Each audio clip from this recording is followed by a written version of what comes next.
Good morning, everyone. I am Melvin Arzibar, and we are going to discuss to you the organizational culture of schools. And this is my group mates, Miss Jessamay Tumindog, Lizelle Cabaratan, Rian Hingay, Junjun Urao, and Keishon Nafasabo. And before we proceed to our main discussion, let me read to you first a motivational quote by Del Ola. A rigid structure does not give room for adaptability and chance. A rigid structure turns people into slaves of rules, policies, and practices. And at the end of the discussion, we will able to understand the concept of organizational culture in the context of schools, recognize and identify the different levels of organizations within schools, and explore the function and impact of organizational culture on educational institutions. So there are various attempts to define on what organizational culture of school is. But before that, let us first define each terms. So what is organization? Organization is a number of people interacting with each other for the purpose of accomplishing some goal in their defined environment. So organization is a group of people working toward a common goal. Next is organizational culture. According to Haberman 2013, school culture also encompasses concrete issues such as physical and emotional orderliness of classrooms and public spaces, or the degree to each school embraces and celebrates racial, ethnic, linguistic, or cultural diversity. So it reflects the mentality or the work ethics and the values of the organization. For example, in school, you will enter their school and you will feel welcome because the students are friendly, although didn't they didn't know you. But in other schools, you will feel like an intruder for them. So this difference is because of their organizational culture. Now let us define what does school culture is. School culture is generally refer to the belief, perception, relationship, attitude, and written and unwritten rules that shape and influence every aspect of how a school functions.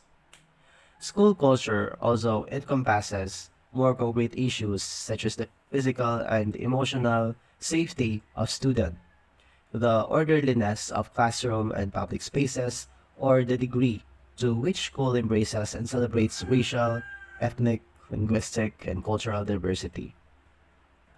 And according to Scott and Marzano, school culture is reinforced by norms, expectation, and traditions, including everything from dress codes to discipline system. For example, in NBSC, female students are expected to wear skirts that are below the knee, while male students are not allowed to have their earrings. School's organizational culture provides a sense of identity, promotes achievement and orientation, helps shape standards and patterns of behavior, creates distinct ways of doing things, and determine direction for future growth. The organizational culture of school is often taken for granted, but it is subject that needs greater focus on understanding of school-based professionals. And that's all for my part, and Jessamay, Lizelle, and Rian will continue to discuss about the three levels of organizational culture. There are three levels that have been introduced by 1990s psychologist Edgar Shin. Shin divided culture into three districts: artifacts, espoused values, and underlying assumptions. It is based on and widely used model. Edgar Shin's model of the three levels of organizational culture within school's culture, they include physical elements such as the school's culture, school building, layout and design, as well as symbols, rituals, and ceremonies. Artifacts focuses on how these elements reflect the values and beliefs of the school community. For example, you can explore the physical appearance of the school, promotes collaboration, or how certain traditions and ceremonies reinforce a sense of belonging and pride.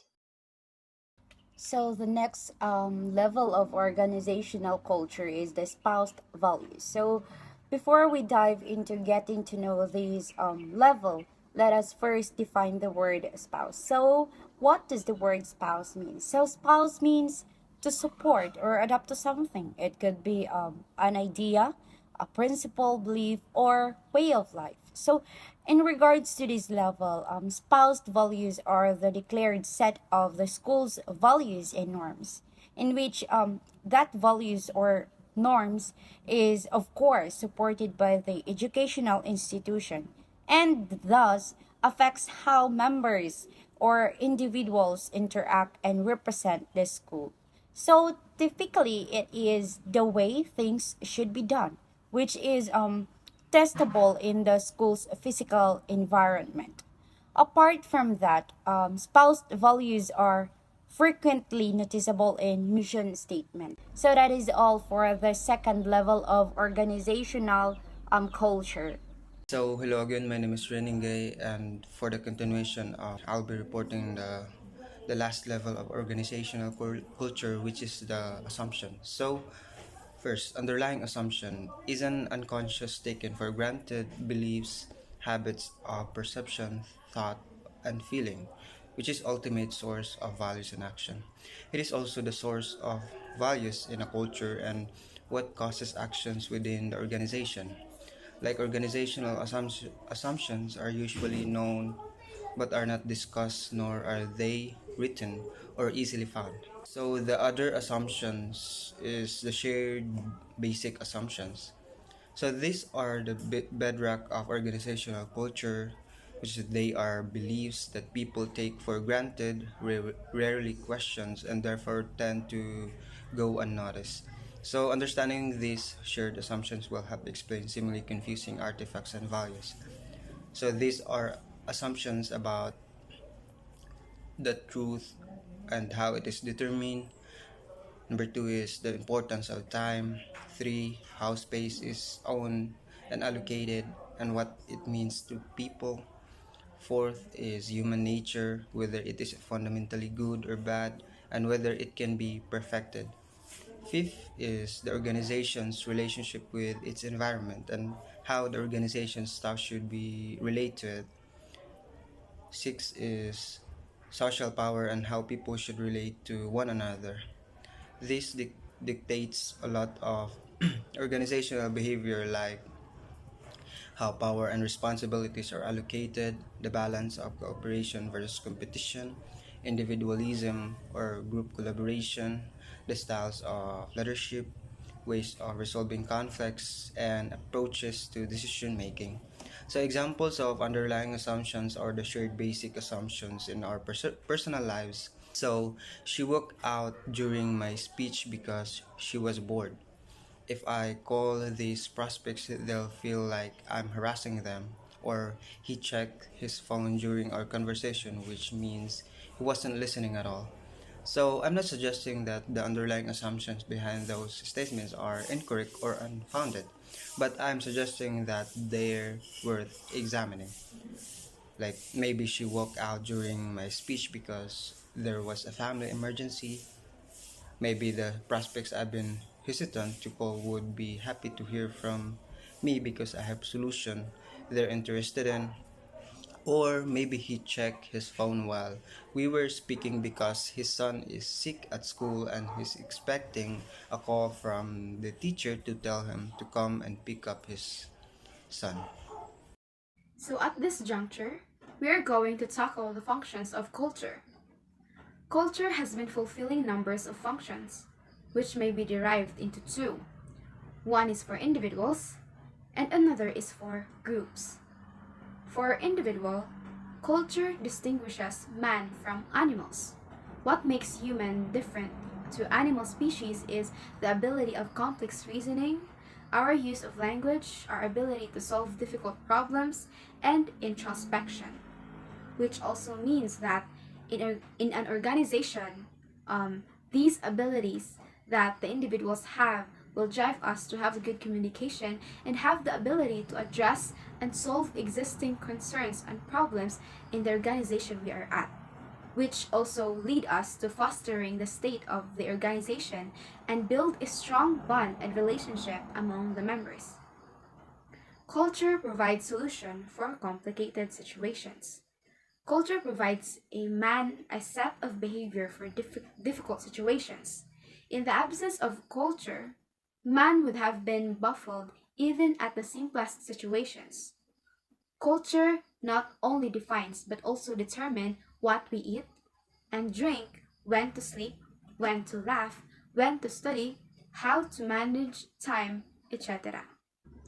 Culture provides traditional interpretation to certain situations. Through culture, man gets traditional interpretation for many situations according to which he determines his behavior. Culture shapes personality.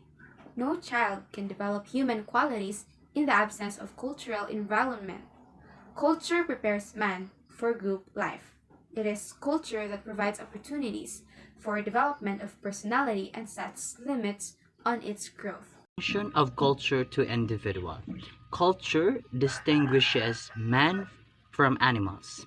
Culture shapes personality and distinguish from animals by providing a framework of shared beliefs, values, and behaviors. Culture provides solution for complicated situations. In complicated situations, culture offers guidance through established norms and customs, providing individuals with a set of solutions and responses. Culture provides traditional interpretation to a certain situation. So when it comes traditional interpretation, it embedded in culture offer a cultural lens through which individuals perceive and understand situations. Function of culture in a group. Culture keeps social relationship impact. So culture has importance not only for men or women, but also for a group. Culture prefers for group life, and group life would have been poor, nasty, and short if there had been no cultural regulations. Group solidarity rests on the foundation of culture, and culture has a given new vision to individual. Culture teaches him us to think as a part, as larger as a whole. It provides us with a concept of family, state, nation, and etc. Cultural creates needs. No, finally, a culture also creates a new needs and drives. For example, a thirst for knowledge and arranges for their satisfaction. It satisfies the moral and religious interests of the members of the group. And that would be all for reporting about the organizational culture of schools. Thank you for watching and for listening. So before we end our video, we would like to give you an assessment. You can pause the video or screenshot the questions and then type your answers.